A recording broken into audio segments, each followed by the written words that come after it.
Good evening and thank you all for coming to tonight's event. We are thrilled for the attention and support over the past few weeks since the news spread that Professor Tariq Ramadan would be on campus. Before we invite Professor Ramadan forward to begin his talk, the Muslim Students Association would like to thank several people and organizations for their support. First and foremost, we are grateful to our co-sponsors, the Muslim Law Students Association, the Weiser Center for Europe and Eurasia, the Michigan Muslim Community Council, the Islamic Studies program at the University of Michigan, the Department of History, the International Institute, the Vice Provost for International Affairs, the Honors Program, and Model United Nations at the University of Michigan. Without their assistance and enthusiasm for tonight's event, none of this could have been possible. Thank you.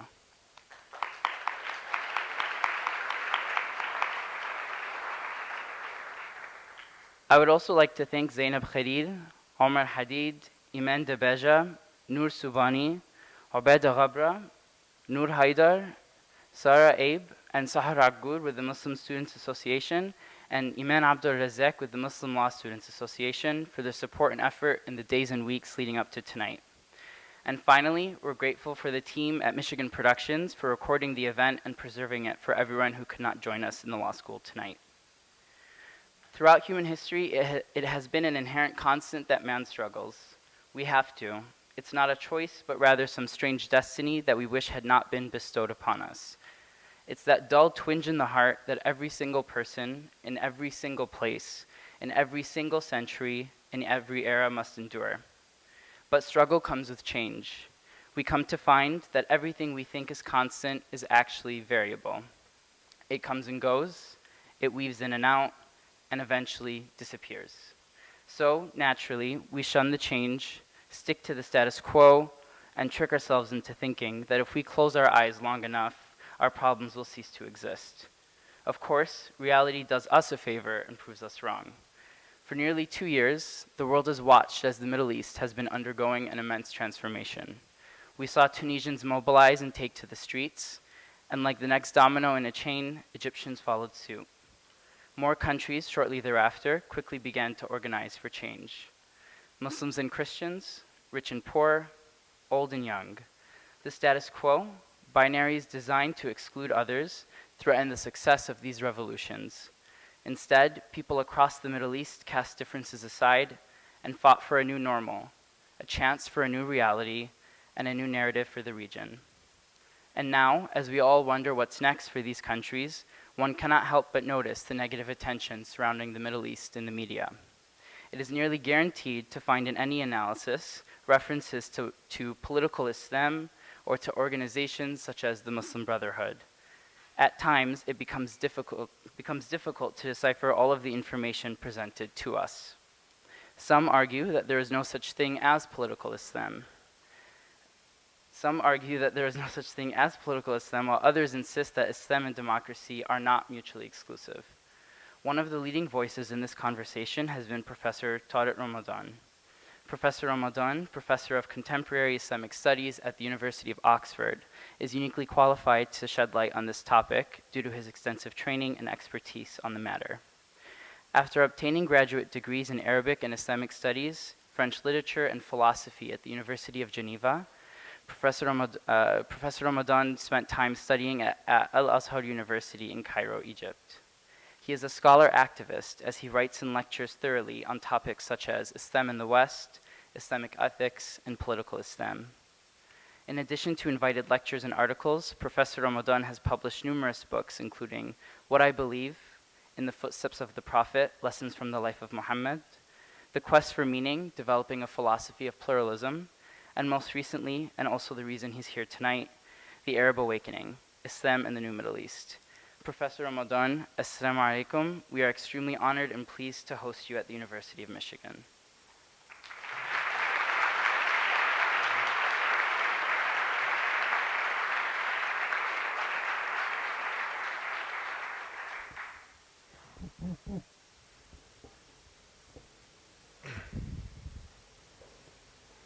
Thank you. Can you hear me? I think I'd have to.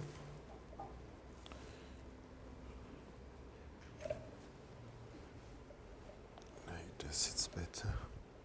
Bismillah. Thank you.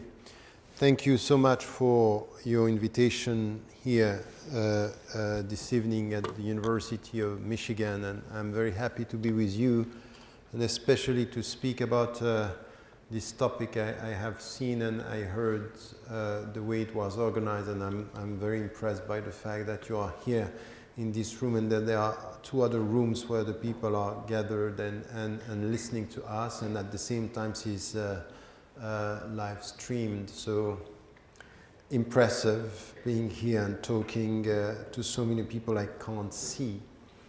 Now, the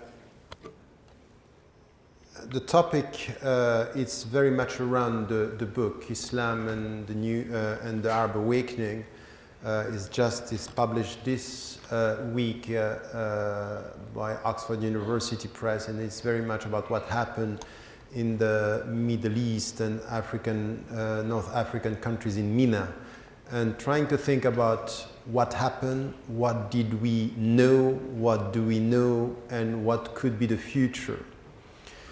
Saying something that it's important for me from the beginning, and this is something that I am advocating in the book as a way of conclusion, saying that if we are serious about what is happening, and we are celebrating the democratic values and celebrating freedom and dignity and justice for the people in the South, it's quite important to understand here in the West, in the United States, in Europe, what is happening, what are the challenges, to understand that our role is critical. Critical for Western citizens who are advocating democracy and the dignity of the people.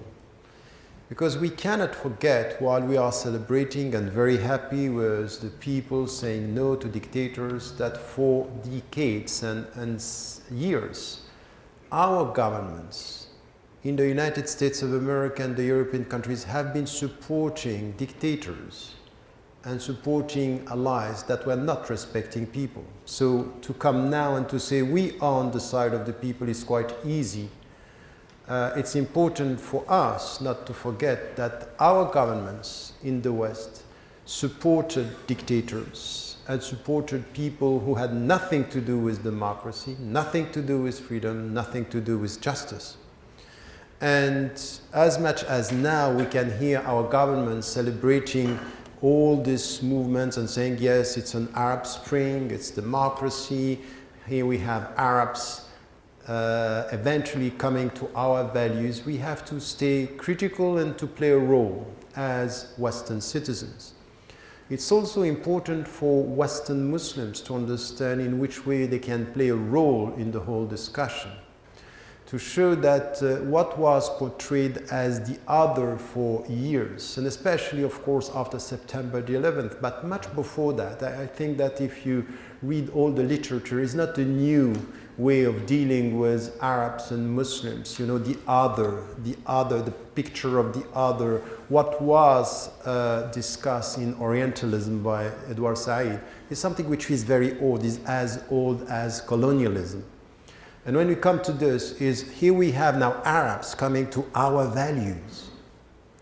So it's important for Western Muslims to be quite critical and quite involved in this discussion, to show that Islam at the end of the day is promoting the same values of dignity and justice, of freedom, and its betrayal of the Islamic principles that we have been witnessing in the Arab world, but also to be involved in our respective countries in the West, to be the voices for the people who have no voice sometimes in the Arab world, and to be able to work towards a consistent, consistent way to deal with these issues. And sometimes the Western Muslims are too much on the defensive in the discussion. They are apologetic very often, and very much on the defensive, saying, oh, Islam is not this, Islam is not that. It's high time now to be much more involved in the discussion and to come to something which is an assertive discourse based on principles and clear on the objectives. So I'm not talking to you here as people who are spectators of what is happening in the Arab world and the Muslim majority countries, as involved citizens and committed human beings when it comes to the values that we are cherishing. It's easy to speak about freedom and dignity and justice, but we have to be involved in the discussion. Having said that, as a way of introduction, and I think it's important to understand in which way we have to be involved, and any one of us in this room, you can be a Muslim or people of other faiths, it's important to understand our involvement. We can't just, support Democrats in the South and not being critical towards our own governments here. At the end of the day, what I could expect of the next president of the United States is not only to say that he is on the side of the people, is really to promote policies that are showing that we are not only with words, because it's easy, but when it comes to politics, when it comes to economic involvement, supporting the people and supporting justice in the country. Having said that, in the book, and up to, until now, I was very cautious with the words I was using, describing what was happening in the Arab world in MENA. And from the very beginning, I had people speaking about the Arab Spring and revolutions and very, very optimistic about what was happening. I never used the word revolutions because I still don't know if we are facing unachieved revolutions or unfinished revolutions. And I think that we have to be very cautious. And with all what we are seeing now on the ground, we better assess the situation with caution. So I'm cautiously optimistic about what is happening, but I'm not using the concept of revolutions. I think it takes time. We still are trying to get a sense of what is happening. The second thing that the second concept is the Arab Spring also, which is a word that was taken from the European experience when we had at the end of the 80s the European Spring with people ending the dictatorships and the communist dictatorship in Eastern Europe. I think we need to be cautious with the words, not to avoid celebrating what should be celebrated, but understanding what is happening in a critical way and not too quickly accepting the words, because words matter and the way you define things, it's important. So I'm cautious about this. Not only because of the way it was very quickly celebrated, but also because very often people didn't study what was known before the whole movement. And as far as, I'm very far from buying the conspiracy theory that everything was prepared from before, but I also wanted to deal with facts and the facts that I studied before the whole process in Tunisia, in Egypt. Many things were known while the average citizens around the world didn't know what was happening. Many people knew and were involved in the process. The cyber dissidents and the bloggers were trained, and this was known. This was not only known by the institutions and the states, even the American government and the State Department knew about the people who were trained, knew about all these trends that we have, but it's also a philosophy. If you read what happened in Europe, and if you come to what was written by Sergej Popovich about the Eastern European revolutions, it became a philosophy, how you come to unity, nonviolent demonstrations, how do you have the slogans. All this is written. It was written much before we had the revolutions in the Arab world. And it's a philosophy. How do you mobilize the people, and in which way you can come with very strong slogans, the clenched fist, the slogan was, very positive slogans, not to act against the West, just to focus on the dictators. All this was done and known. It was even financed by American institutions and Western institutions. you know, Freedom House, Albert Einstein Institute, they are based in the United States of America, and they trained bloggers who were against the government, who were against Mubarak. Not only the United States of America, they knew this. Even the American ambassador, who was a woman in Egypt, sent a note, and this was also confirmed by journalists and by WikiLeaks.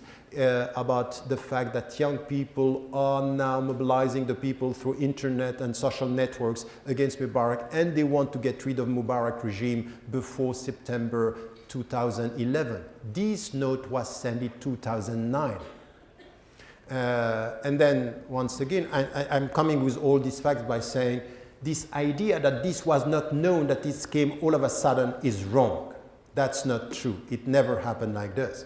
Not only the governments and the institutions knew this, but also the regimes themselves. Many people, 5 people who came back from being trained in the United States of America, were arrested in Cairo when they came back from training.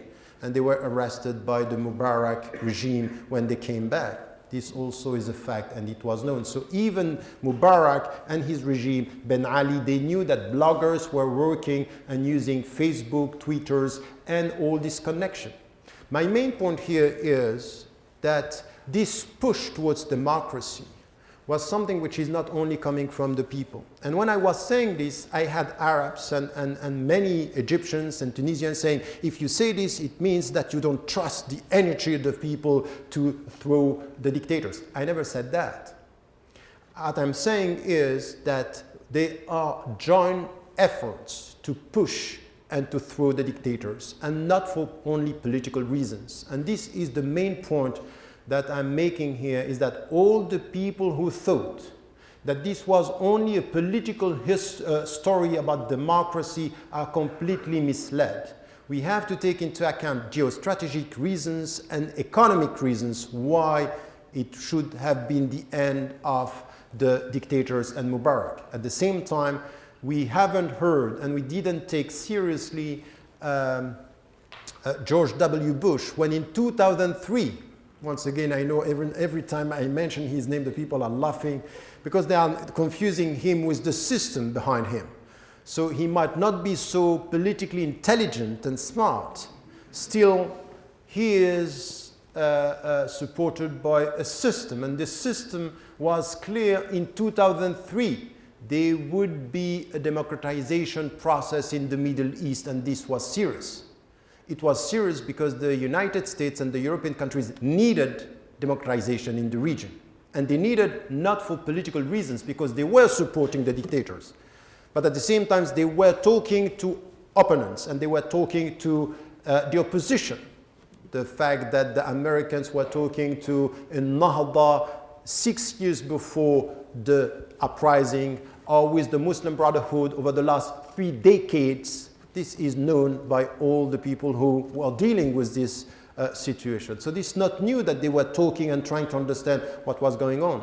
The point was that supporting the dictators was becoming difficult in the current situation for many reasons, and I am going to talk about this. So this is what I'm saying. I'm saying that there is something that happened which is very important, and we have to take this into account. But to tell us today that this was not known, that the American government, the European governments didn't know anything about it, and they were taken by surprise, it's not at all true. The second thing is even transnational corporations, they knew about this. In September, and I'm mentioning this in the book, in September 2010 in Budapest, we had the first a network of Middle Eastern bloggers organized by whom and with the support of whom? European countries, the American State Department, and Google. Google, who was also involved in giving the satellite codes to the demonstrators in Egypt. They gave them to Egyptians, but they didn't give it to Syrian people. Why? At the beginning, remember that what we got from the American government and the European government was to ask Bashar al-Assad at that time, at the very beginning, to reform his regime from within. This was the first attitude of the Europeans and the Americans. It's only after 8 months that they changed by saying it's not going to go that way, because this is just showing the Syrian situation showed that in fact you cannot control people demonstrating. They were pushed, and the courage of the Syrian people was in fact against at the beginning what was expected by the West, because contrary to what we think, the Syrian regime was quite useful in the balance of power in the region. It's only when it was clear that the people were not going to stop, they were not going to end the demonstrations, that they tried to find in the opposition people with whom they can work in order to change the regime and to get rid of Bashar al-Assad. For 8 months, this was not the position of the states, if you remember what happened. So,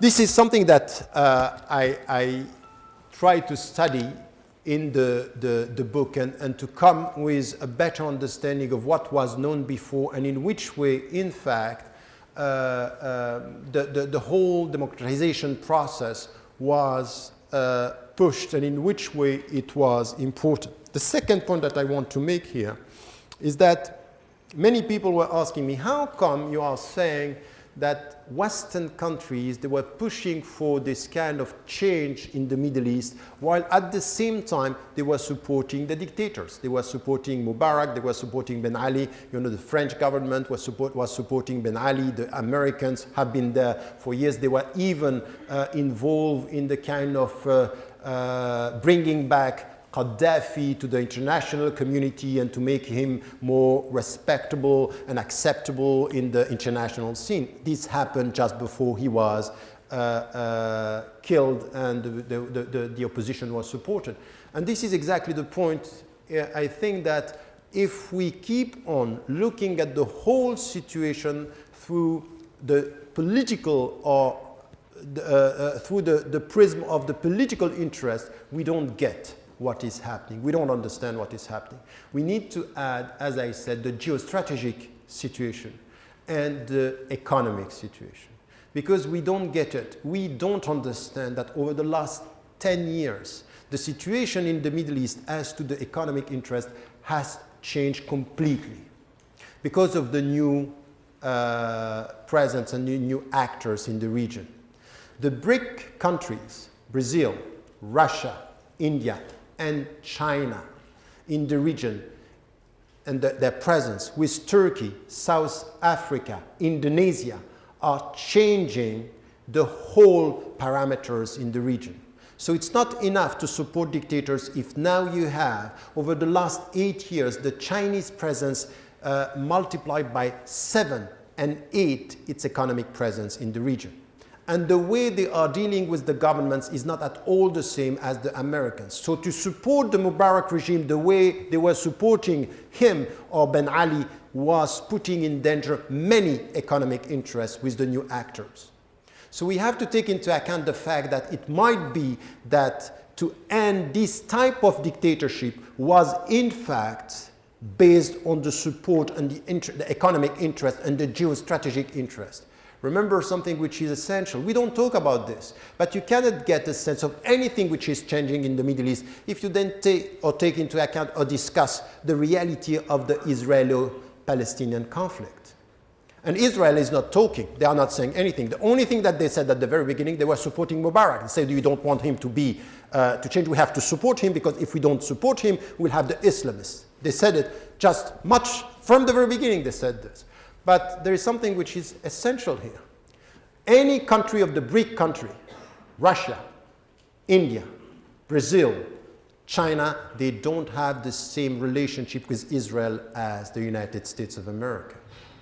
They don't. And if you have something which is a shift towards the east, in economic terms as to the support towards the Arabs and the democracy on democratization, which is not in the US terms, this could have a tremendous impact on the Israeli-Palestinian conflict. Remember in 2005 and 2006, the Chinese government had no problem to deal with Hamas, considered by the West as terrorists, and Hamas said, and China said, we deal with them, they were elected.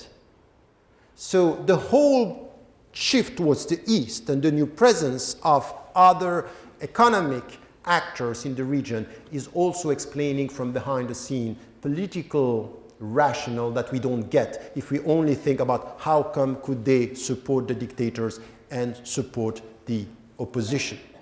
So this is something that we have to discuss, and unfortunately we are not. We are having a too simplistic take on what is happening in the Middle East on many different levels, economic terms, geostrategic references that are so important here in this discussion.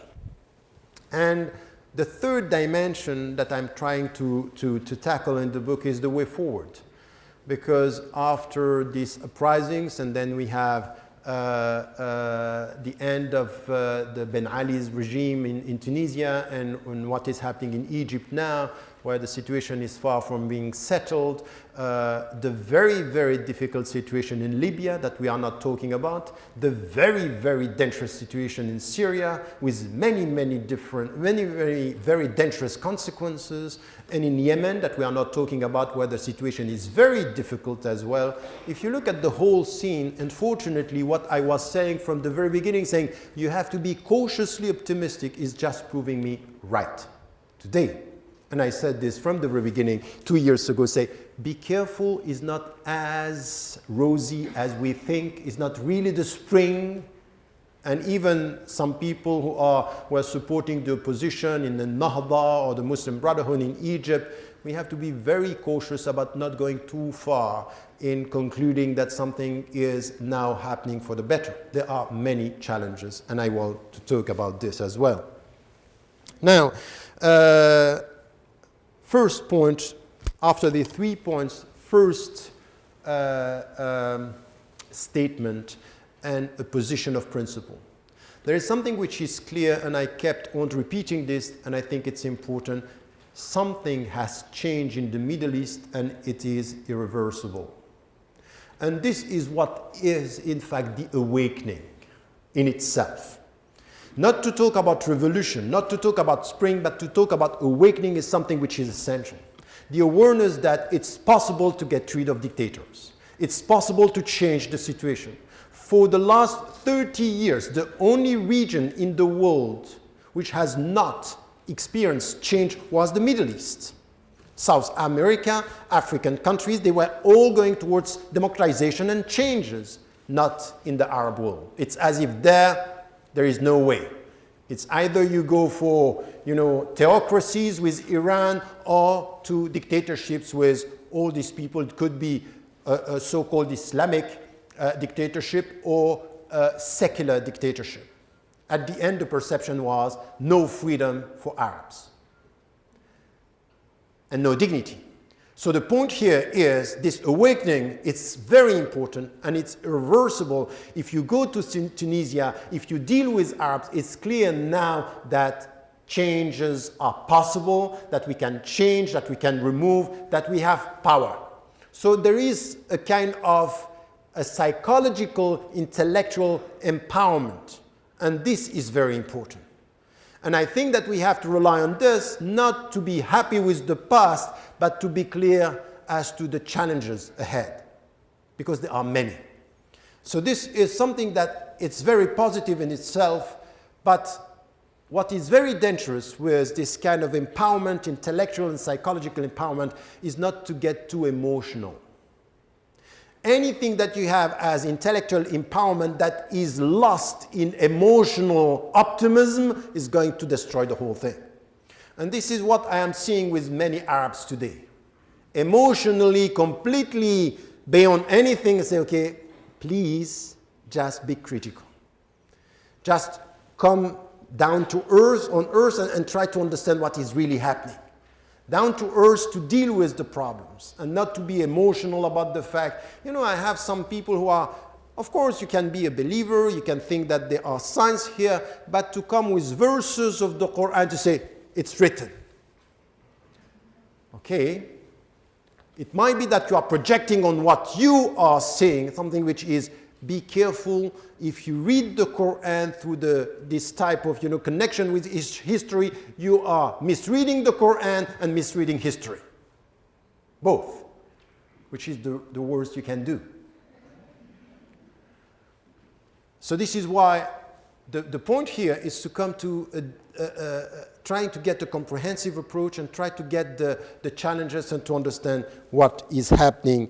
So what I'm saying here is this awareness is there that the people on the ground are working and they want freedom, they want dignity, they want justice. This is clear on the ground and there is no discussion about this. And this is what we have to celebrate and this is what we have to support and this is what we have to push and to go along with in order to get the changes. And us here in the West is something that this is what we have to connect. This is what we have to establish. And saying this from the very beginning, because these are Muslim majority countries that all the values that we are cherishing, that are based on justice and freedom and dignity are justice that the Muslims, because at the end, they are Muslims, are cherishing the same. It's very important to come with this narrative as well. I allocated a chapter talking about the other who is no longer the other when he is celebrating the same values as us. At the beginning, you say, oh, maybe they are going to be Islamists, and then we forgot that they were Muslims, say, oh, they are like us, and then when the Islamists won't, oh, they are Islamists, dangerous. So at the end, we don't know who they are, but they are not us. So it's portraying the other. So this is where this celebration of the same values, it's important for us to understand what we are talking about. Now, having said that, what was said about what is happening there is this kind of polarization that we had. And it's not coming from the West. I talked to many Muslims, many Tunisians, Egyptians, Libyans, and people who are dealing with the whole discussions, even in Syria now, and say, oh, the West is looking at us and reducing us into this polarization between secularists and Islamists. And it's as if it's coming from the West. Unfortunately, it's not coming from the West. It's coming from the Muslim majority countries themselves. So if you go to Tunisia, and I was there a few months ago, you are caught between two trends. It's either you are supporting the Islamists or you are a secularist. And then you look at this polarization, which is there. There is a tension. That's for sure there is a tension. The problem is the way these tensions is working today makes the people avoid the true questions that are essential in this society. And you end up with talking to secularists, and they are very often, some of them were, by the way, in the past supporting the dictators, and some were in opposition. It's wrong to say that all the secularists were supporting the dictators. You had many trade unions and socialists and people who were secular and against, and they paid the price. But they end up in the discussion by saying, look, we are against the Islamists because the Islamists are backward, they have a very narrow understanding of religion, so we are the progressive. So you deal with the secularists, they are portraying themselves as opposed to the Islamists. And then you go to speak to the Islamists, and the Islamists are saying, we are the guardians of religion. And these people are westernized. And they are coming from the West, and they are supporting the same values as the West. And we are protecting our countries from this. And you end up with this polarization having a very simplistic political discourse. And every party and every trend is justifying its position by being against the other. You end up by, I'm justifying my presence by being against the progressive, or I'm justifying my presence by being against the Islamists that are the conservative. And we don't come to the true discussion about what are the main challenges in Muslim majority countries. The polarization in itself is simplifying the political terms of the discussion by just justifying my presence by being opposed to the other. And I think that in this discussion today, you go to the political discourse that we had in Tunisia, in Egypt, for months and years. It's very much about this. And we are avoiding talking about the true questions. And I want to come to this discussion beyond the polarization that we have in Muslim majority countries today. And when it comes to the Islamic reference, for example, because this is something which is quite important. And at the end, you have people saying, oh, we have to follow in the footsteps of the Western democracies. So is it right? Is it the right way to put the equation by saying what we are expecting in Tunisia, in Egypt, in Syria, in Yemen, in even the petromonarchies, because we are not very much talking about petromonarchies. You know, the West is very much about democracy in Egypt, but democracy in Saudi Arabia, it's not interesting. And we know in economic terms, it's not interesting to have democracy in Saudi Arabia, in Qatar, in all these countries. It's not interesting. So far, we better keep them the way they are for economic interest or geostrategic interest. The point is that we have a discourse about what should happen in the Arab world is following in the footsteps of the West. So you have this trend saying, advocating this. On the other side, we have the Islamic examples. And the Islamic examples are two. The first one is the counter-example is Iran. So in the West, and have you heard many of the leaders were saying, no, we are not attracted by the Iranian example, we are attracted by the Turkish example. So in Islamic terms, the true democracy is Turkey. So it's between Turkey or the West. And Turkey is not so far from the West, but it's an Islamic West. It's the Islamic example of what could be done. So here we have this example, and you have a discourse which is your example. And you have to respond to which kind of democratic model are you supporting? The Iranian, the Turkish, or a Western model? So this discussion about which kind of model, once again, is not touching the real issue about what should be in Muslim majority countries in the Arab world, the future. What is the way forward? It's not only to, because if I'm asked today, you know, I lived all my life in the West. I know which kind of crisis the Western democracies are going through.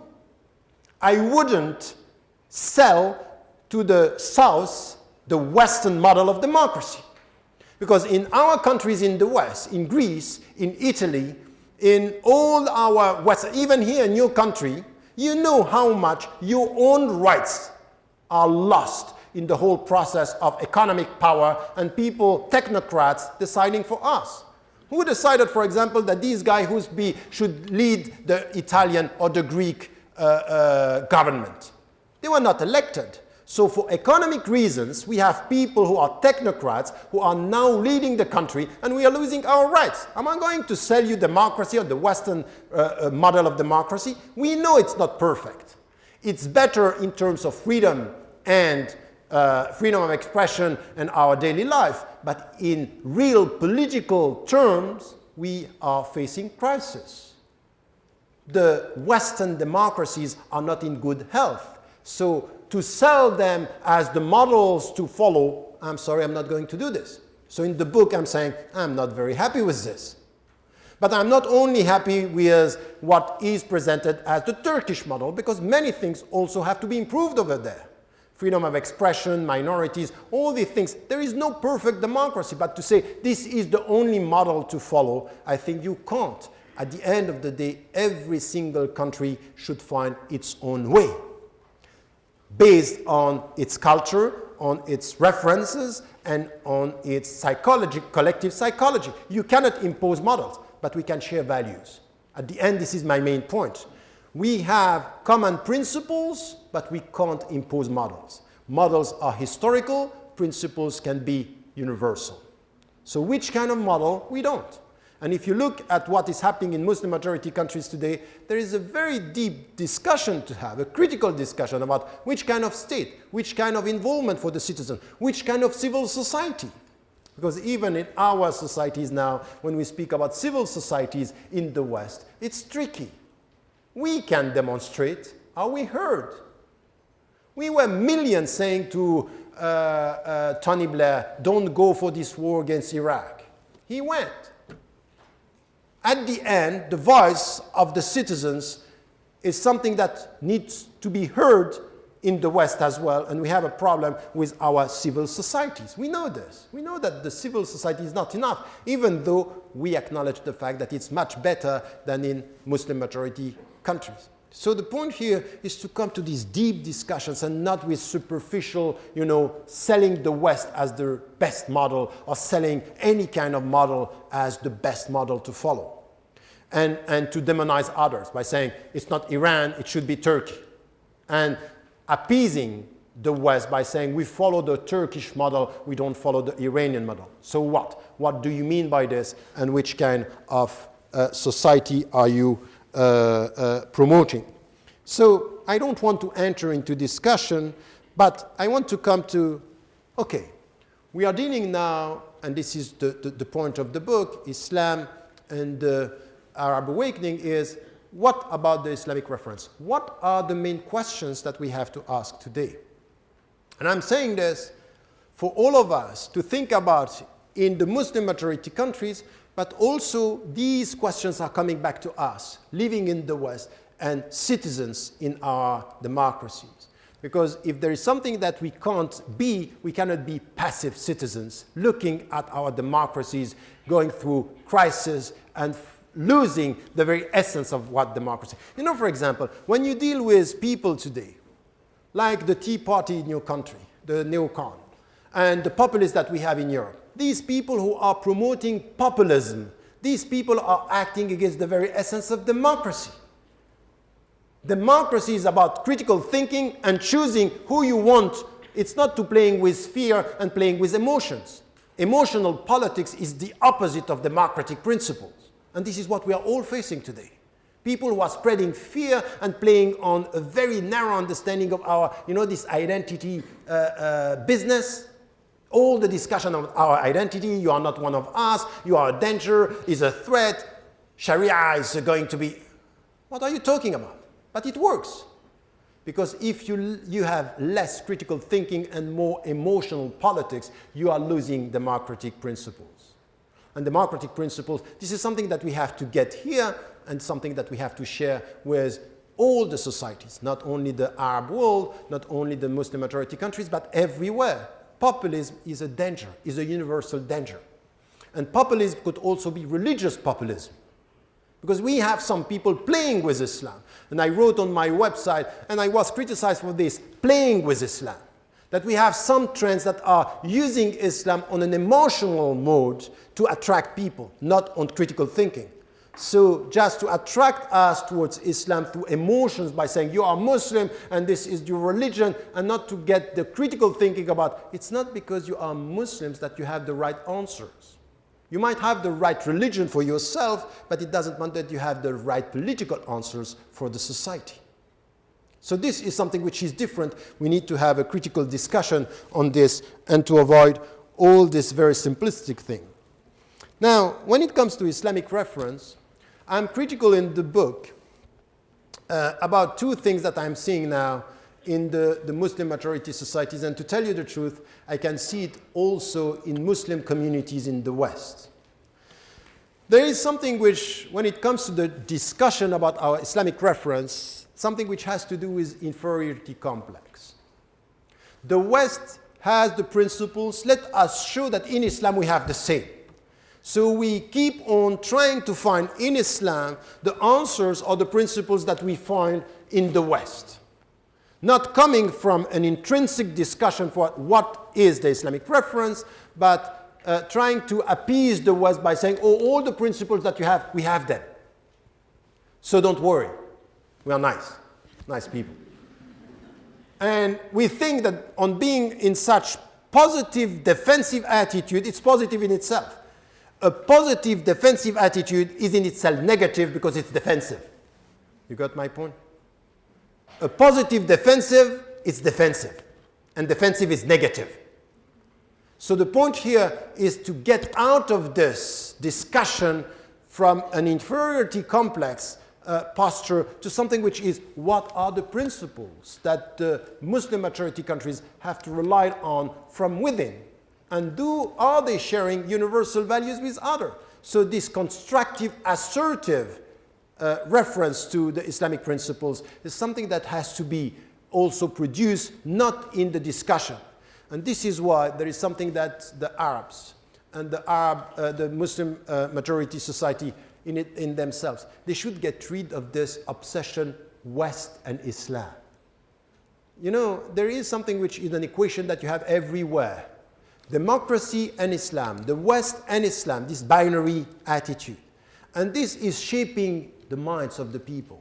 The reference is the West. And I like very much Chandra Muzaffar, a Malaysian intellectual, saying to the Muslims, you have to shift your minds towards the East. Think in other terms. Change the paradigm of your thinking. And come with an understanding from within. What are you promoting and what are the principles? If you listen to the Islamic discourse today, this is something which is problematic here.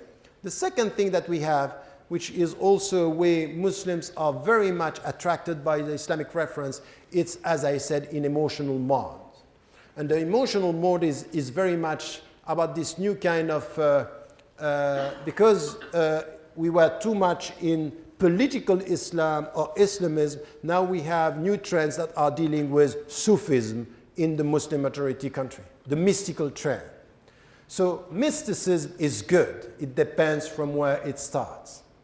If it's mysticism based on emotion and the way you have, for example, avoiding politics, and you have a new kind of authority given to shuyukh, to leaders, is problematic. And you see this in Muslim majority countries, that you have trends now that are giving authority to Muslim scholars in a way which is void from any critical thinking. So very emotional, very superficial, very much based on something which traditional relationships. So as much as we are lost in the political field with critical thinking, we come with something which is a very childish attitude. And you know what? We have intellectuals and scholars who are very, very experts in their field, men and women, very childish when it comes to religions. Very much giving all the authority to the scholar. So I don't know, I'm an expert in economy, I'm an expert in medical sciences, but in religion, you are my sheikh. And I think by proxy. We have this in Muslim majority countries, people who are very, very smart in their field, very, very much professional in their field, thinking by proxy when it comes to religion. It's as if we don't have to think there. So a very superficial Islamic reference between being completely seduced by the West and not coming from within, and completely superficial as to the way we deal with authority. So a dichotomy, and it's a kind of schizophrenia. Intellectual schizophrenia in the way you deal with the religious reference. And we have to be very deep in this collective psychology. I'm talking here about things that I can see now in Tunisia and things that I can see, for example, in Egypt and Muslim majority countries. It's very dangerous. Add to this a third factor. And the third factor is another type of authority, which is literalism. It's Salafiyya al-Harfiyya, which is following very literally what the Quran is saying. So you don't have a critical mind, so it's not emotion, it's a very narrow understanding. And the Salafi now, it's a trend that yesterday, for decades, the Salafi, and be careful, Salafiyya, it's not only the literalist, it's a wide range of people. Here I'm talking about the literalist Salafi, that are now, you can see them with Hizb al-Noor in Egypt, with many trends in Tunisia, and they are attracting many people. Why? Because they come back to the texts, they reject the West, and they reject any kind of political involvement and critical thinking, and they say, this is Islam, this is the way to be a good Muslim. And it's attracting people now. You have a trend of people following this because it's a very easy political way. It's black or white. You are following the text, is white, you are right. You try now to be critical, you criticize the authority of Muslims, you are wrong, you are westernized, or you don't understand Islam.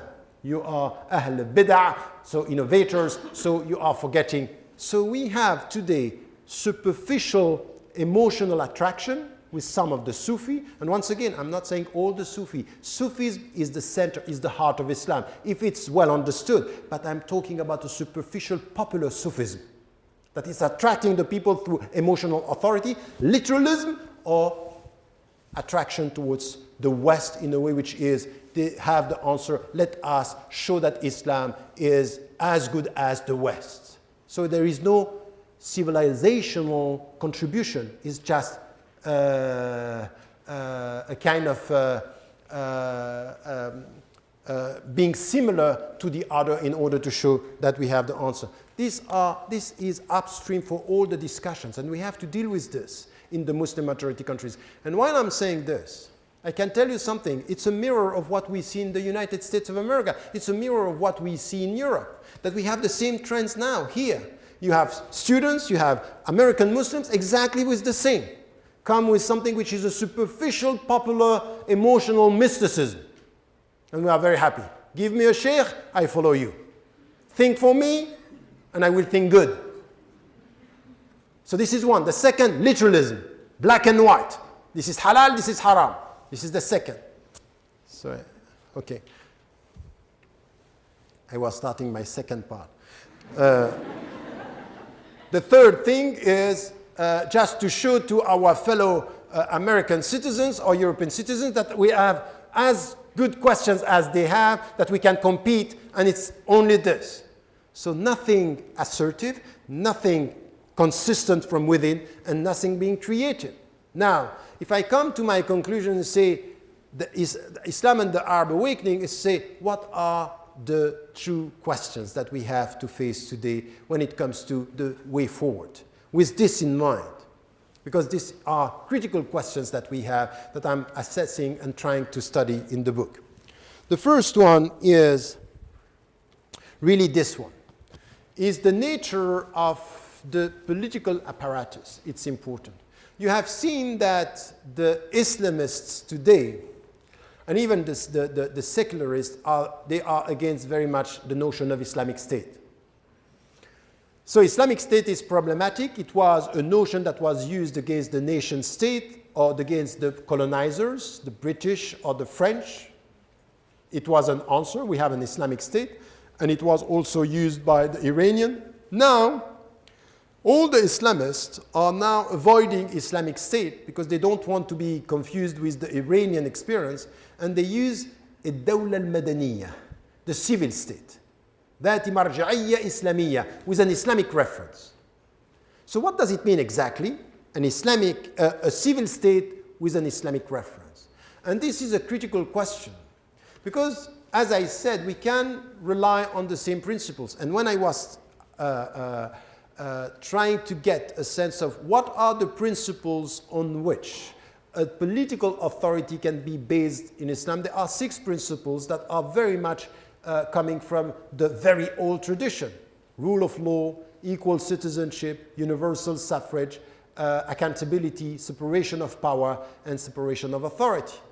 Something which is very essential here is the 6 principles that from an Islamic understanding you can refer as a civil state. Now, which can of Islamic reference? And this is where, if you listen to Islamist discourse, and if you listen to secularists, it's not clear what we are talking about. How are we going to deal with the state in itself, the authority of the state? Because at the end of the day, there is something which is very important. From an Islamic perspective, anything which is saying that the religion is going to have the upper hand on the state is not Islamic. Why? Because there is no church in Islam, first, and second, the state is a bottom-up delegation of authority. You cannot have a religious scholar coming and saying, this is it. So this is why, for example, I was critical of the Velayat Faqih system in Iran. The state should be elected, and the people who are the government should be elected, and the state is a bottom-up delegation of authority. Okay, so no dogmatic imposition of religion. So we have to differentiate between the authority. Having said this, which kind of relationship are you going to have with the religious reference when it comes to very simple thing, when it comes to equal citizenship? And I mean it. Equal citizenship means for Muslims and people of other faith exactly the same rights as citizens. It's not clear. I was just coming from Malaysia talking to Malaysians about this, and it's not clear about the equal rights that are essential in a state. So these are questions that we have to ask when it comes to, okay, for the civil state, but which kind of relationship, which kind of principles, how are you going to implement this? And when it comes to freedom of expression, something which is also essential in anything which has to do with the state. But there is a deeper question here, which as a European, as a Westerner, I'm asking. For years and centuries, we have said we don't want other authority to be imposed onto the state. The state should be independent, elected and independent. That's fine. We don't want religion to impose into the state. Why? Because the state is representing the citizens. That's fine. What if, as we have today, the state is independent from religion, but it's not independent from economic powers that are imposing, in a way which is not at all democratic, policies on the state that we have not chosen ourselves? What when the state is under the authority of economic powers that are not democratic? What is our answer? The problem is that almost all the Islamists today have accepted the fact that the market, the free market, the neoliberal system is the way forward. And you know what it means? That if you are an Islamist and you are a capitalist, welcome. We don't have a problem with you. You want an example? We don't have a problem with the petromonarchies. The petromonarchies are Islamists, and they are saying no democracy, no right for women. The women cannot even drive in Saudi Arabia. We don't care as long as you are involved in the economic system. Turkey. It's a good example. Turkey, it's based on a civil state. Islam is a reference. They go ahead, but there is something which is clear. They are completely involved in the neoliberal system. They don't have a problem with capitalism. Which is quite interesting with them is the way they are now shifting towards south and shifting towards east. They have an economic strategy, by the way, within the system. But still, it's a capitalist choice. So a neoliberal choice. And if you listen to the Muslim Brotherhood, the second appointment, the second meeting that they had was with Lagarde from the IMF and the World Bank. And exactly the same for Ennahda. They are. So the point here is this relationship between the state and other power, not only religious but economic power, it's a question and has to be tackled as in itself. It's a difficult question here.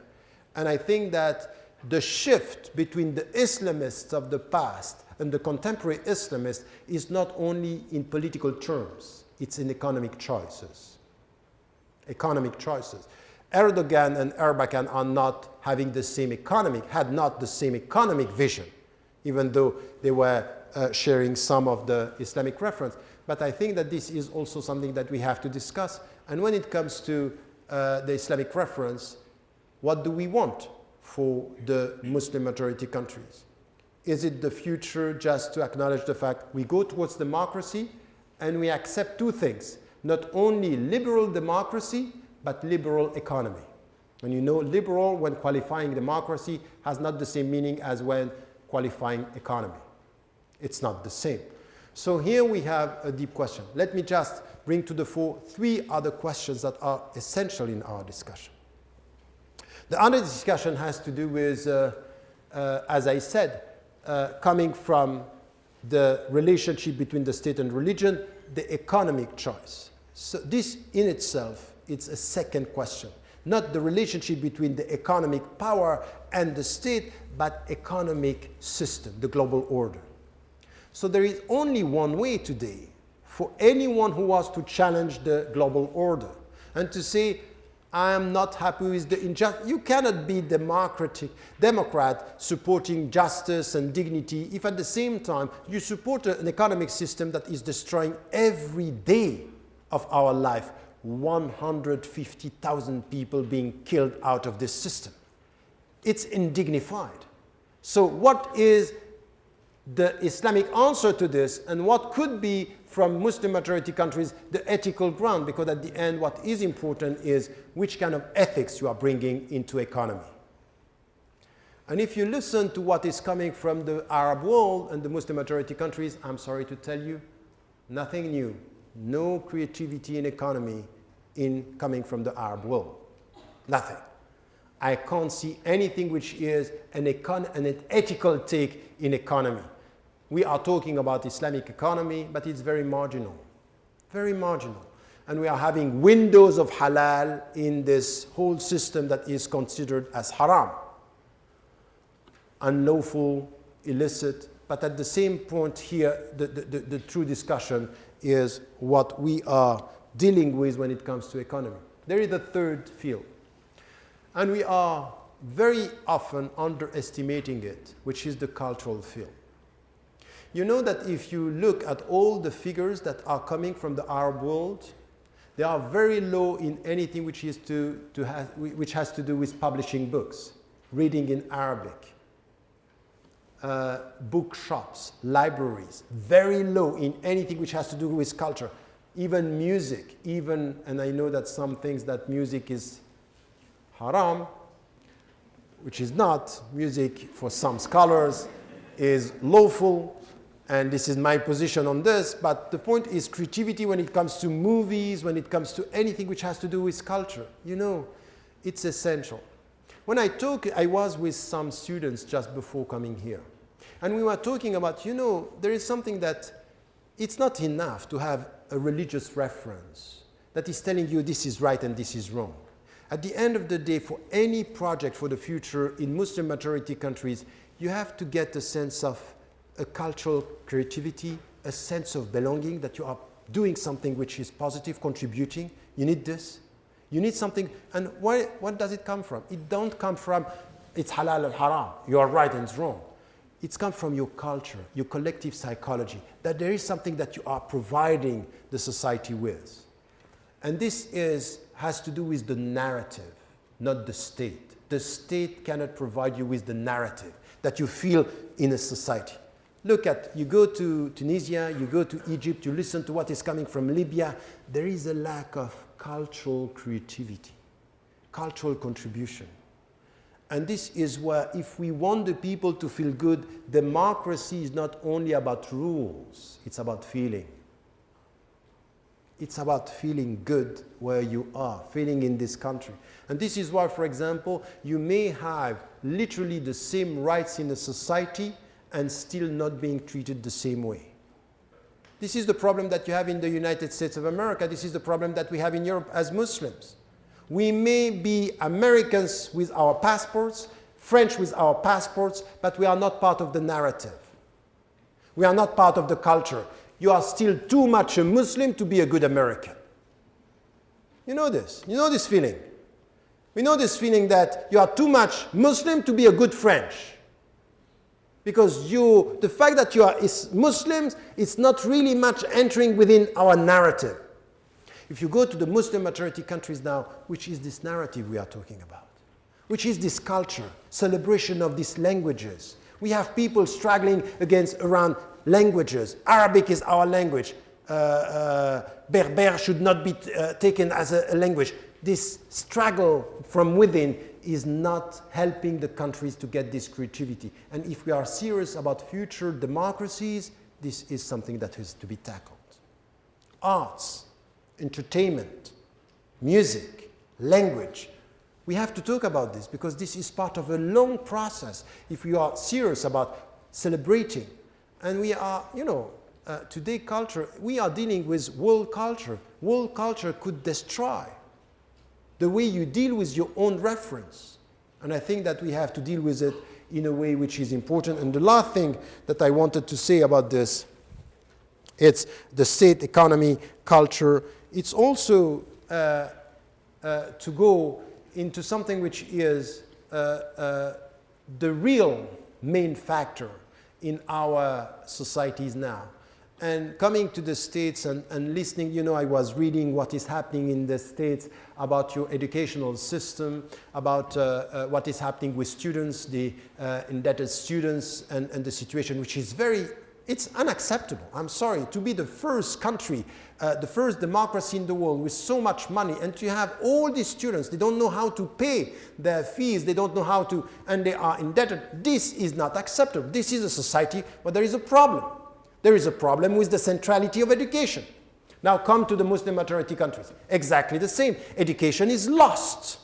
And it's not only lost when it comes to, the elite is lost to all the citizens, where you have today, for example, in North African countries, the lower rate of educated women is in the Arab world.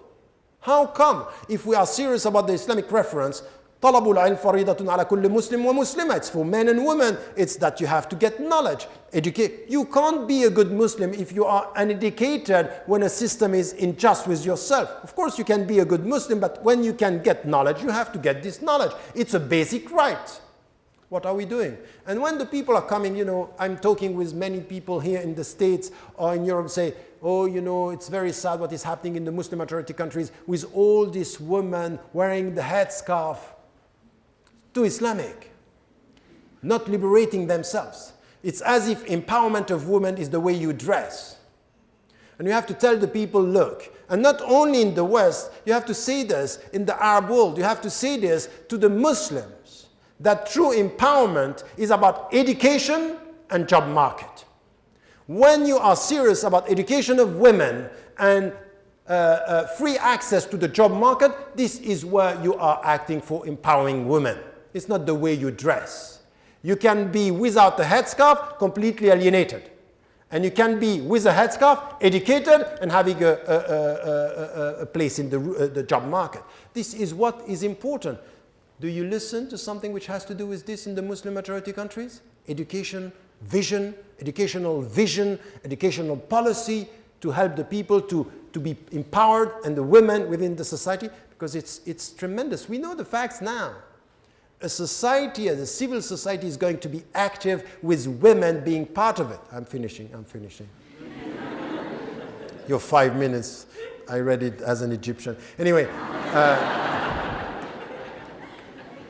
it's always the same joke, but he gives me 5 minutes more. Anyway. No, I'm finishing. These are the fields where education, state, and the relationship between state and religion, and the relationship between state and economy. Economy in itself, it's important also, and everything which has to do with culture. These are the main questions that we have to ask. Now, if we want to be serious. And the last point with all this, if we want to have something which is going the right direction, you can't today challenge the economic order. The only way is to deal with the multipolar world. It's not to idolize China. China is not a democracy. China, it doesn't care about the rights of the people.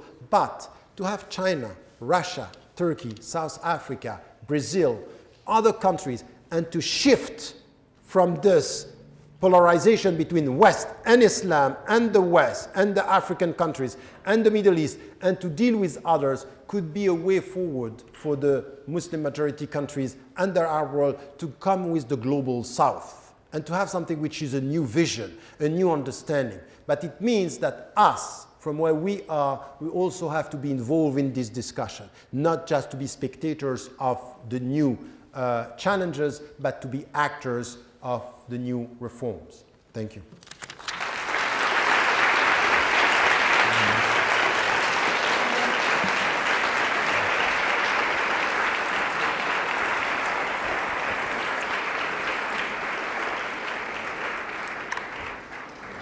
Thank you once again, Professor Ramadan. Now I'd like to introduce three members who will help lead in the question and answer session. First, Hafsa Kanjwal is a third-year PhD student at the University of Michigan in the Joint Program in History and Women's Studies. Her research focuses on the social and cultural history of modern Kashmir. Next is Nama Khalil. Naama recently completed her master's in Middle East Studies and is currently a first-year PhD student in cultural anthropology here at U of M. Her research focuses on identity politics, visual culture, and transnational Islam. And finally, our last panelist is Professor Abdullah Al-Aryan. He is an assistant professor of history at Wayne State. In 2011, he received his doctorate from Georgetown University, where he wrote his dissertation on the Muslim Brotherhood in Egypt during the 1970s. His research interests include Islamic social movements, US policy toward the Middle East, and Islam in America. He received his master's degree from the London School of Economics and his bachelor's from Duke University. He's a contributor to the Al Jazeera English Network and website. His first book will be published by Oxford University Press next spring. It is entitled Answering the Call, Popular Islamic Activism in Egypt, 1970 to 1981. Thank you for joining us tonight.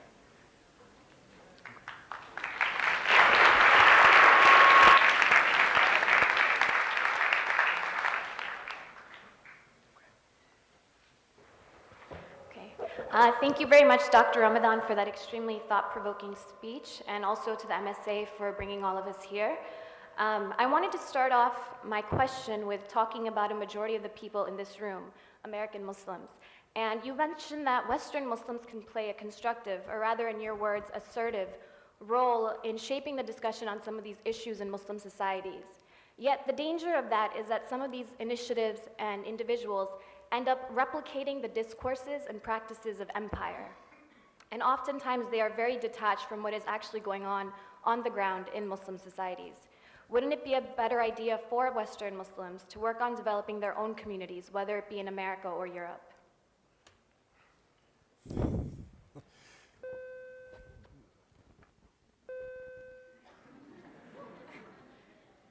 Yes, okay, thank you. I think it's not mutually exclusive, and I would be very, very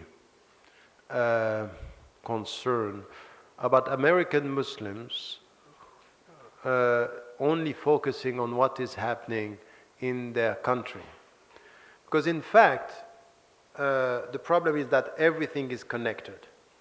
If you look at what is happening, for example, in the United States of America, and you deal with your own government here, you deal with the perception of Islam, and even the people who are now campaigning against the Muslim presence. These people are also connected with what is happening in the Middle East. You have very, very strong Zionist advocates that are very narrow-minded, and they are ready to make all Muslims dangerous because they have in mind to support Israel in a way which is completely a blind way with no nuances. So the international scene is in the United States of America. So you have to get a sense of what is happening. Just to focus only on, I have seen some of the young students and some of the Muslims in the States telling me, oh, you have to show how Islam is, we are nice, good citizens, we abide by the law. This is very naive. If you think that the people are looking at you, the people have their, the TV set in the living rooms, and they are connected to Egypt, they are connected to Palestine, they are connected to Iran, and they look at you not through what you show, but through what they see from the world. So I would prefer American Muslims having both. Very much involved in the discussion here, but also aware of the questions in the Muslim majority countries and to be able to respond, to be able to say something about and to have a sense. I'm sorry, I was banned from this country for 6 years. And we have people who are now in house arrest, or they cannot move because they are supporting the Palestinians. And at the end of the day, I was banned because of this. So if now your own freedom is now undermined because of what you take as a sense when it comes to the dignity of people, I think you can't accept this. This is not the dignity of the United States of America. The people who are acting in such a way in the United States of America are acting against the future of this country. And if the Americans are not aware, we have to be involved. So I would prefer people saying, I'm sorry, my dignity as an American citizen is to talk about everything and to try to be aware of everything in a way which is not, biased. It's not based on prejudices, but just to tell you one thing, which I was shocked when I came back to the States to listen to some Americans saying, please, Tariq, don't speak about Palestine. Speak about American Muslims. So I'm sorry, it's the same. American Muslims means be a free American citizen and talk about everything. And this is why when we come to talking about Muslim majority countries, I'm aware that sometimes you can come with the same mindset and having something which is biased, but this is what the discussion is interesting. It's very interesting for American Muslims to be challenged by Muslims living in Muslim majority countries, and the opposite is right as well. So it's not mutually exclusive. Sorry for the long answer. Going ahead in the same topic in terms of transnational communities and being connected, you spoke a lot about the transnational influence that affected the uprisings, but opposed finding external models to follow. Specifically, you gave the example of Turkey and the Western world. However, there's really no political or civil model that is indigenous to society. So what do you propose for the reuniting of civil society and trying to start a conversation to begin to look at different social models to follow? First, to avoid talking about social models to follow, I would start with this. I would start by, you can study what is happening in other societies. The example, you can study what happened in the last 10 years in Turkey. That's quite interesting. What is happening in Egypt, what is happening. So to study this, but at the end of the day, the right way to start the discussion is to start with the right questions and to avoid this polarization that we have now. We have really dangers now that are facing us. The first one is these divisions between, as I said, the polarization between secularists and Islamists. Now, if you come to the Sunni tradition, you have the Salafi equation, which is going to be a tremendous challenge for the future, is which role the Salafi, the literalist Salafi, are going to play. Yesterday, they were not involved in the political equation. Now they are involved. They are running for parliament, they are running for positions, and they are playing a role and settling the situation in Tunisia, for example. In Egypt is the same, and you find them in Yemen, you find them in Syria, you find them in Libya. They are everywhere, and you find them here. In the United States of America, you have exactly the same. Yes, exactly, Qatar and Saudi Arabia. And by the way, RAND Corporation was saying that Qatar and Saudi Arabia organizations, Salafi organizations, were paying $60 million just before the Egyptian elections to Salafi party. Why? Who are these people? Why are they pushed in such a way? To create divisions from within. And when the reading was, oh, they were supporting the Muslim Brotherhood, that was completely wrong. When they were involved, it was to push them in a situation which was difficult. So this is one. The second, and this is something which is really important, is the divide between the Shia and the Sunni. This is going to be very difficult because now it's very rooted in the mindset.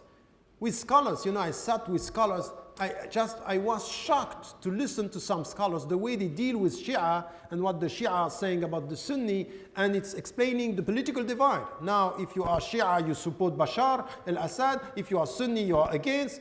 What's that? And at the end, it's not a political discussion, it's a sectarian positioning when it comes to this.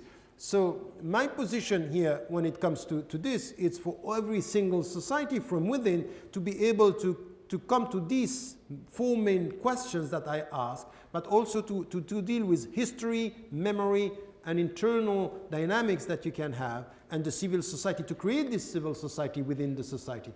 And the second point, which is also important, is to stop being so nationalistic as to the movement.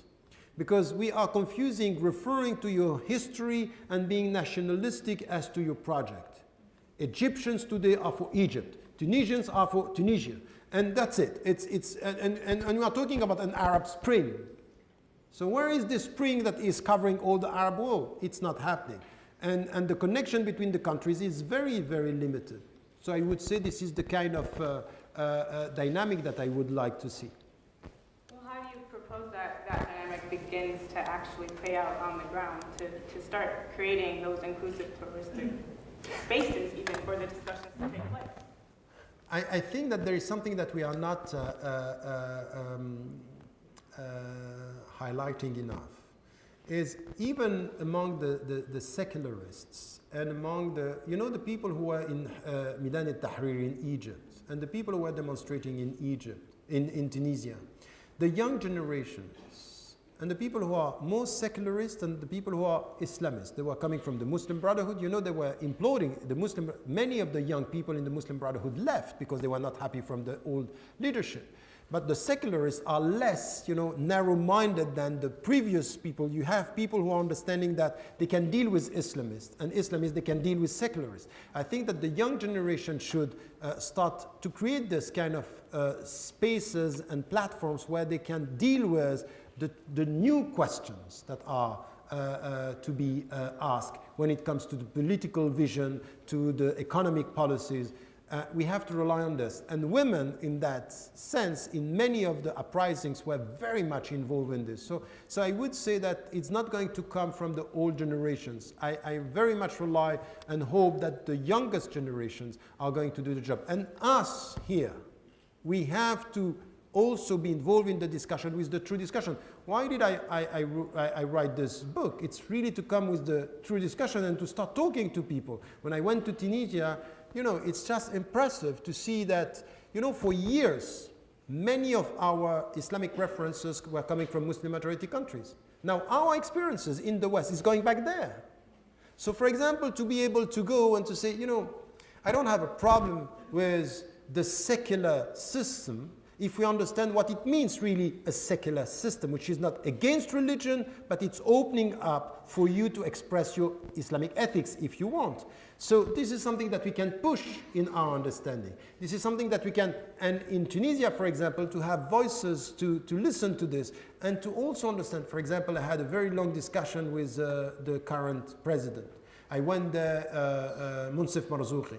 And he told me something which was quite interesting. He told me, I don't have a problem with the Islamists having an Islamic reference. I have a problem with them because they are, in economic terms, they are liberal. And I got the point. I understand he's coming from something which is more a leftist approach, and he's dealing with people who say, okay, in fact, you are Islamists, but you are very much capitalists in everything that you see, and this is my problem. I want this discussion to be a central discussion for the future, and not something which is counting the headscarves in the streets. Just one more question to sort of round up the theme that's emerged on Western Muslims, or the broader Muslim diaspora. So for a lot of the Muslims living in the West, we are far removed from life in the Middle East. Political Islam is portrayed to be a threat to civil society and political stability. With all of the discussion revolving around political Islam, is it possible to separate Islam and Muslim for the diaspora in trying to understand the new Middle East?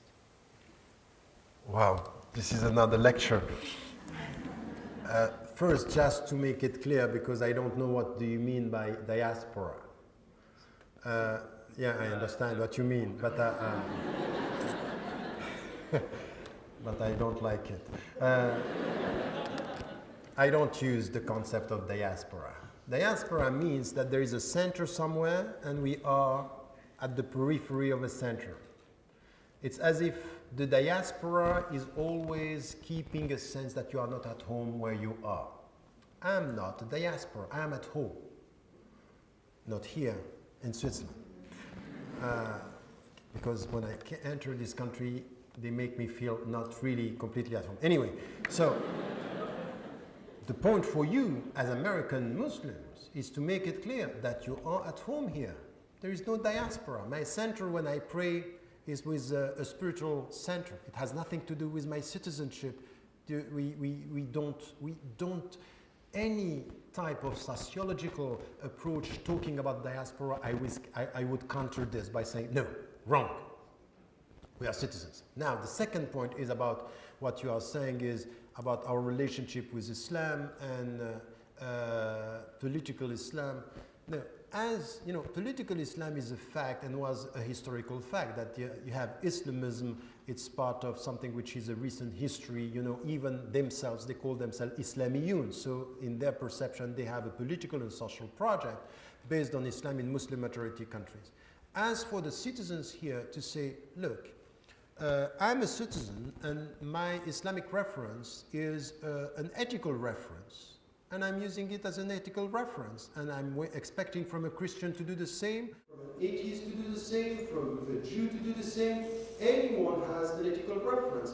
And I'm just trying to translate my ethics into my civil life. I'm not with God on Friday or Saturday, on Sunday, and with the devil on Monday. I'm with my principles. I belong to these principles. And I should show to the people that this connection between my citizenship and my ethics is a contribution to the society. This is why in Western Muslims and the future of Islam, I'm talking about an ethics of citizenship. It's not only to ask for my rights, it's to understand my obligations towards the community, towards the society. And in this way, as a Muslim, I don't have to apologize being a Muslim, and there is something which is important because many, just to show that they are good Americans, they are underestimating or undermining the Islamic reference, and some even they are not even they are scared of using the Islamic terminology. I'm sorry, I'm going to speak about Sharia. I'm going to speak about jihad. Not in the way it's defined of the people that are using this to create fear, but in my own terms, in the way I have to understand jihad. I'm against, as an American, I will launch today a jihad against racism in this country. It's a jihad against racism, meaning it's a resistance to any type of racism against African American and Latino citizens in this country, because it's a disease in this country. It's a disease. So I would launch a jihad against poverty, as we did in Mauritius. And jihad is not a dirty word. Sharia is not a dirty word. So don't let the people putting on some of our words and some of our terminology something which is a bad dimension, and starting by putting us outside. And if you accept that you are a diaspora, you are accepting the terms through which they look at us. You are not one of us. And I would say no, I wouldn't accept that.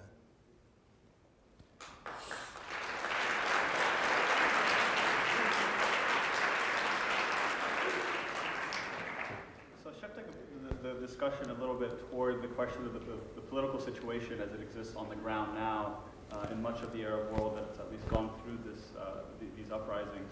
I think it's fair to say that we're kind of on the cusp of a new era in which Islamist movements are rising to power, and as such they should probably be evaluated along different criteria. The problem, of course, is that they're being examined largely according to very old criteria, which is simply examining their relationship, the relationship of Islamist groups to Islam, meaning that they're only being judged based on the level to which they may legislate morality, enforce the Sharia in a literal approach. We're seeing this largely through the media coverage. For instance, the emphasis the other day on the first woman to wear a headscarf on Egyptian state television. We're seeing it through the large New York Times spread on these family values clinics that the Muslim Brotherhood puts on. We're seeing it through President Morsi's meeting with the artistic community who express their misgivings or their fears that somehow the Muslim Brotherhood government would somehow jump in and curtail artistic freedom or freedom of expression in Egypt. And so this seems to be the metric only through which Islamist movements are being examined. Do you think there is an overemphasis to this, and what should be the kind of new criteria, the new paradigm through which Islamist movements should be examined?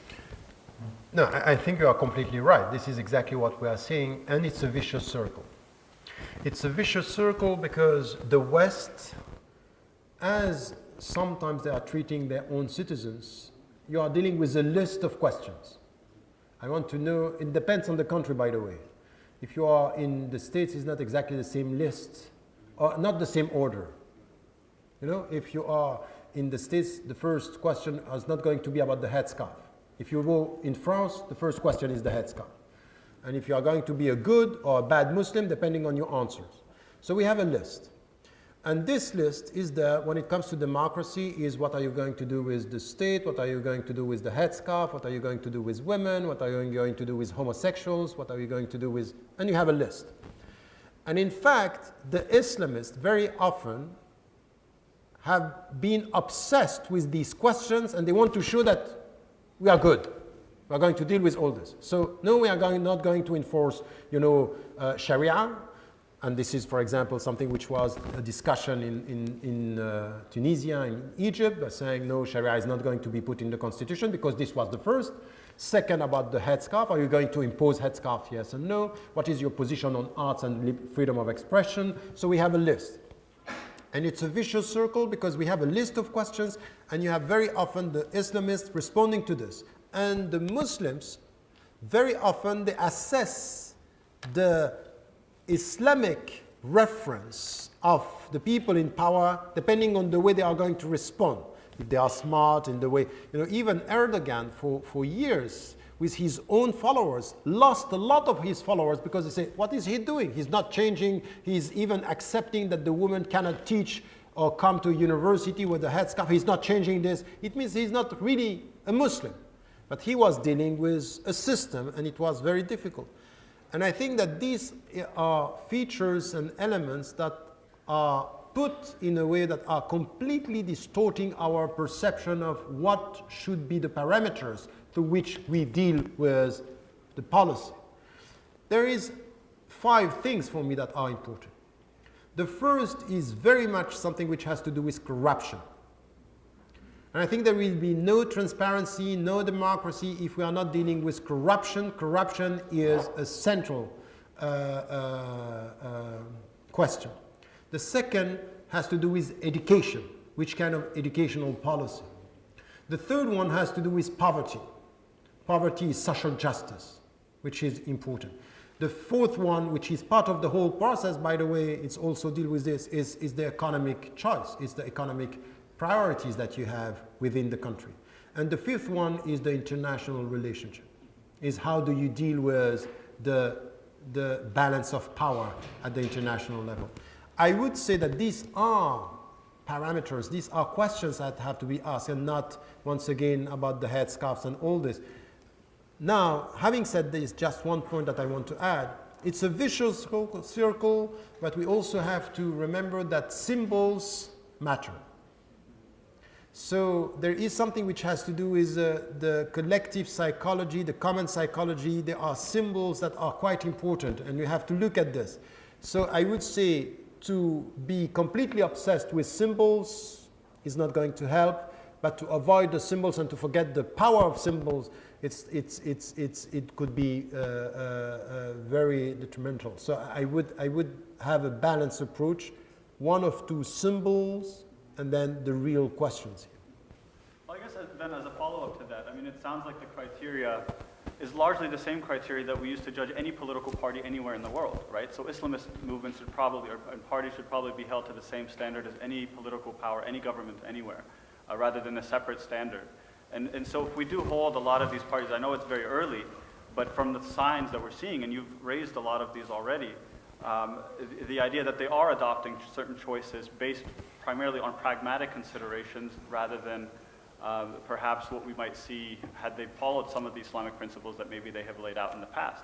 But for instance, adopting these neoliberal economic policies, adopting the kind of security arrangement that seems to exist for the region having to do with the isolation of Iran, maintaining the status quo with regard to the Palestinian question, not interfering in the internal politics of the Gulf countries, for instance. These were kind of the conditions laid out for Egypt and for Tunisia and for these other countries. So how is it that these parties can try and wrestle with these difficult choices that they've made and try to somehow not allow the Islamist project as they've laid it out in the past to be sort of co-opted or compromised on the basis of these geostrategic and economic challenges? Yes, I think that what you said first is that we should use the same parameters. I don't see why we should change the parameters and only deal with Islamist parties on symbols. No, we have to come with the same parameters. There is 2 things that I would add on this. The first is the ethical ground, which is very important for me. It's, if we are serious about the Islamic reference, we need to deal with ethics. So it's not only pragmatism, but ethics cannot be black and white.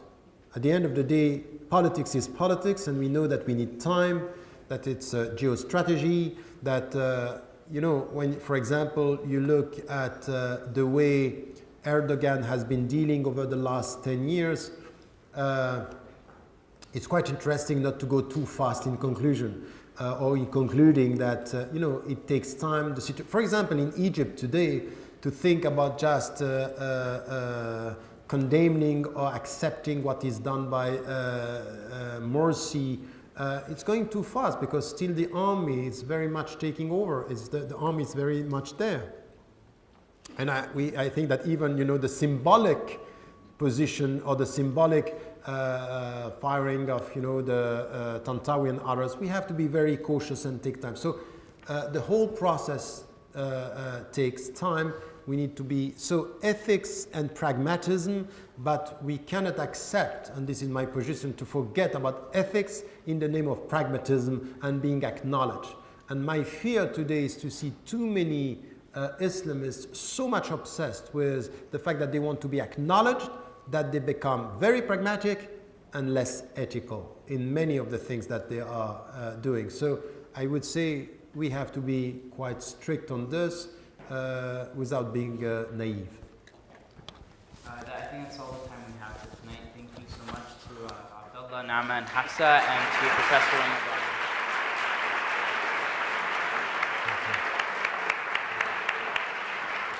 And two quick announcements. First, there will be prayer in the law courtyard after this. And second, for those who were interested in purchasing Professor Ramadan's new book, we are selling them, and Professor Ramadan will be around for a little bit to sign the copies. Thank you. So I'm interested